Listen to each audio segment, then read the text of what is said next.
Hello everyone, aspirant मंच में आपका स्वागत है। जैसा कि आप सभी को ज्ञात है कि लास्ट वीडियो में हमने देखा था यूपीपीसीएस का पैटर्न और हमने स्टार्ट किया है यूपीपीसीएस स्पेशल बैच फॉर 2024। सो हम क्रैक करने वाले हैं 2024 का यूपीपीसीएस। आप बने रहिए हमारे एस्पिरेंट मंच के साथ। तो हम शुरू करते हैं आज सिलेबस प्रीलिम्स जीएस। और जो हमारा प्रीलिम्स है उसमें दो पेपर होते हैं, जिसमें फर्स्ट पेपर है हमारा पेपर 1। पेपर 1 है जनरल स्टडीज के लिए। अब आप सब सोचोगे कि ये सब सिलेबस इतना सब क्यों लिख दिया, इतना सब सिलेबस पढ़े। क्या करते हैं अक्सर की डायरेक्ट किताबें उठाई, पढ़ना शुरू कर दिया। अब हमने हिस्ट्री पढ़नी शुरू कर दी, अब हमने ज्योग्राफी पढ़नी शुरू कर दी, अब हमने इकोनॉमिक्स पढ़नी शुरू कर दी, जो कि गलत है। एक्चुअल में होना ये चाहिए, सबसे पहले पढ़ना अपना सिलेबस चाहिए।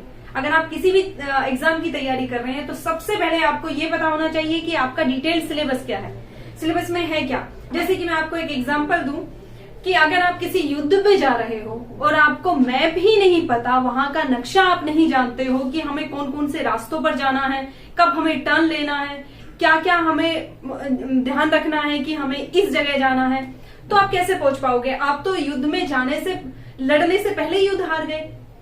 तो अगर युद्ध जीतना है, अगर यूपीपीसीएस का युद्ध जीतना है, तो उसके लिए सबसे पहले जो की पॉइंट है वो है इसका सिलेबस। तो सबसे पहले हम सिलेबस देखेंगे। सिलेबस खाली देखेंगे नहीं, उसे पढ़ेंगे, उसे लिखेंगे और अपने रूम में जहां आप पढ़ाई करते हैं, अपने रूम में उसे पूरा डिटेल इस तरीके से लिखकर ऐसे आप लिखेंगे और उसे बिल्कुल पेपर्स पे, देखो मैं दिखा दूं, इस टाइप से आप पेपर्स पे ऐसे लिखेंगे और उसे रूम में आप स्टिक कर लेंगे, जिसमें आपका पेपर 1, पेपर 2, पेपर 3, पेपर 4 सब कुछ आपके रूम में लगा होना चाहिए। अगर आप पढ़ने के लिए बैठे, एक पॉइंट पर भी आपकी नजर जा रही है तो वो पॉइंट आपको याद हो गया। तो आपको पता होना चाहिए कि आप जो पेपर के लिए, जिस पेपर के लिए तैयारी कर रहे हैं उसमें आने वाला क्या है। तो उसी के लिए हम सबसे पहले शुरू करते हैं कि हमारे सिलेबस में है क्या, यूपीपीसीएस के सिलेबस में है क्या। अभी पैटर्न चेंज हुआ है 2023 में, तो पब्लिक सर्विस कमीशन में कुछ चेंजेस इसमें किए हैं, तो हम देखते हैं कि चेंजेस हैं क्या। तो सबसे पहले हम देखते हैं प्रीलिम्स के लिए। प्रीलिम्स में कोई चेंज नहीं है, प्रीलिम्स जैसा पहले था वैसा ही अब है। वही पेपर 1 में हमारा जीएस पेपर जनरल स्टडीज का पेपर है और पेपर 2 में हमारा सीसेट है। तो सबसे पहले हम देखते हैं सिलेबस हमारा जीएस पेपर 1 का, जिसमें सबसे पहले very very very important, most important है हमारा करंट अफेयर्स। सबसे पहले नोट कर लो, करंट अफेयर्स के लगभग 35 से 40 क्वेश्चंस आजकल ट्रेंड में हैं, जो 35 से 40 क्वेश्चंस आजकल आ रहे हैं। तो सबसे पहले हम जो नेशनल इंटरनेशनल लेवल की जितनी भी घटनाएं होंगी वो day by day, weekly, day by day आपको जो भी करंट अफेयर्स है वो प्रोवाइड करवाया जाएगा एस्पिरेंट मंच पे। कुछ भी ऐसा नहीं बचेगा जो आपके लिए जरूरी होगा, चाहे वो करंट अफेयर्स से हो या फिर आपका किसी और सब्जेक्ट से हो। तो सबसे पहले मेन इंपॉर्टेंट चीज जो मैं आपको बताने वाली हूँ वो है आपका करंट अफेयर्स। तो करंट अफेयर्स में क्या क्या आएगा, राष्ट्रीय और अंतर्राष्ट्रीय महत्व की सामयिक घटनाएं, जो सबसे फर्स्ट टॉपिक है हमारा, ये है प्रीलिम्स का GS paper first, general studies सामान्य अध्ययन का पेपर फर्स्ट। दूसरा टॉपिक है इसका हमारा भारत का इतिहास एवं भारतीय राष्ट्रीय आंदोलन, जो ये भी एक ह्यूज पार्ट है, जिसमें कि बहुत सारे क्वेश्चंस हमारे हिस्ट्री से बनते हैं जीएस में। और आजकल क्या कर दिया है, केवल हिस्ट्री नहीं रही, हिस्ट्री को आजकल करंट से जोड़कर उसके क्वेश्चंस बनाने शुरू कर दिए हैं। सिंधु घाटी सभ्यता की आज के टाइम में आप कैसे देखते हैं उसे, सिंधु घाटी सभ्यता की आज के टाइम में प्रासंगिकता क्या है, तो इस टाइप के क्वेश्चंस आजकल बनाने शुरू कर दिए हैं। तो वो हम देखेंगे पढ़ते टाइम की किस तरीके के क्वेश्चंस बनते हैं, हिट करेंगे उसकी नब्ज को, जो यूपीपीसीएस की नब्ज है।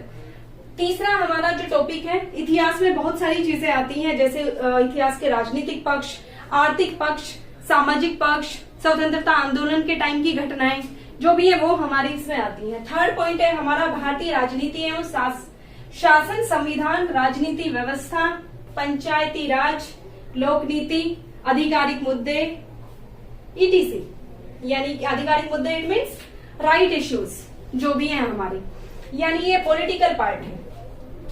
पॉलिटिकल साइंस से जो भी हमारा पार्ट आएगा वो ये है। इसमें संविधान से रिलेटेड भी क्वेश्चंस होंगे, पंचायती राज व्यवस्था से एक से ज्यादा क्वेश्चंस इसमें हमारे बनते हैं और उन्हें घुमा घुमा के दे देते हैं। और ये भी पंचायती राज व्यवस्था के क्वेश्चंस भी करंट से जोड़कर देने शुरू कर दिए हैं। नेक्स्ट क्वेश्चन है हमारा भारत एवं विश्व का भूगोल। भारत एवं विश्व का भूगोल। तो जो भारत का भूगोल है, भारत भूगोल हम कैसे पढ़ेंगे? भूगोल ऐसे नहीं है कि हमने झरने रट दिए, हमने झीलें रट दी, हमने नहरें रट दी, उस स्टेट में ये झीलें हैं, ये नहरें हैं, इस टाइप की चीजें हैं। नहीं, ऐसे नहीं करेंगे हम इसे मैप से पढ़ेंगे। हमने एक चीज पढ़ी वही हम मैप में डालेंगे, तो हमें ये ऑटोमेटिकली हमारे दिमाग में छप जाएगा कि हमने ये, अगर हमने पढ़ा है तो हमने जाकर फिल किया था इसे जम्मू कश्मीर में, इट मीन से जम्मू कश्मीर में है। तो हम खाली मैपिंग की अपने पास एक बुक रखेंगे और उसमें जो भी चीजें पढ़ेंगे वो मैपिंग के थ्रू पढ़ेंगे। वो खाली प्रीलिम्स के लिए अलग पढ़े और मेंस के लिए अलग पढ़े, ऐसा नहीं होता। एक साथ स्टार्टिंग में चीजें चलेंगी। जैसे ही प्रीलिम्स आने वाला होगा उससे 3-4 महीने पहले हमारा कंसंट्रेटेड हम हो जाएंगे प्रीलिम्स के लिए। उससे पहले दोनों का एक साथ मिलकर, हिस्ट्री भी सेम है, पॉलिटी भी सेम है, ज्योग्राफी भी हमें सेम पढ़नी होगी। बस कुछ टारगेटेड हमें पढ़ना होगा जो प्रीलिम्स के लिए, वो प्रीलिम्स से 3-4 महीने पहले पढ़ेंगे। तो नेक्स्ट है हमारा प्रीलिम्स में आर्थिक एवं सामाजिक विकास, यानी ये इकोनॉमिक्स का पार्ट है थोड़ा सा इसमें। नेक्स्ट है हमारा पर्यावरण एवं पारिस्थितिकी संबंधी प्रश्न, इसमें से हमारे पूछे जाएंगे। इतना ज्यादा इसमें आपको विषय विशेषज्ञता की जरूरत नहीं होगी, इसमें कुछ कुछ चीजें आपकी आएंगी जो हम इसमें पढ़ेंगे इसके साथ साथ। नेक्स्ट है हमारा सामान्य विज्ञान। सामान्य विज्ञान में भी आपको विषय विशेषज्ञता की आवश्यकता नहीं है कि आपको बहुत गहनता से चीजें पढ़नी है, नहीं, आपको इसमें पीएचडी नहीं करनी है, इसमें आपको जनरल नॉलेज होनी चाहिए विज्ञान की। इसी तरीके से हमारा जो जैव विविधता है, जलवायु परिवर्तन है, उसकी भी हमें सामान्य जानकारी की जरूरत है। और बाकी जनसांख्यिकीय हुआ, सामाजिक क्षेत्र के इनिशिएटिव जितने हैं कि आजकल क्या इनिशिएटिव लिए जा रहे हैं किसी एरिया में, तो वो सब चीजें हम करंट से जोड़कर, हर टॉपिक को हम करंट से जोड़कर, उसके करंट में प्रासंगिकता क्या है उससे जोड़कर पढ़ेंगे। तो ये है हमारा जनरल स्टडीज पेपर 1 यानी प्रीलिम्स का पेपर फर्स्ट, जो कि हमारा यूपीपीसीएस के प्रीलिम्स में आता है। तो जुड़े रहिए आप एस्पिरेंट मंच के साथ। लेकर आते हैं आपको नेक्स्ट वीडियो में यूपीपीसीएस के प्रीलिम्स का पेपर 2 जो है सीसेट, उसका सिलेबस देखते हैं। देखेंगे ही नहीं, याद करेंगे सिलेबस। ओके, वीडियो देखने के लिए धन्यवाद। आपको अच्छी लगी हो तो सब्सक्राइब कीजिए। धन्यवाद।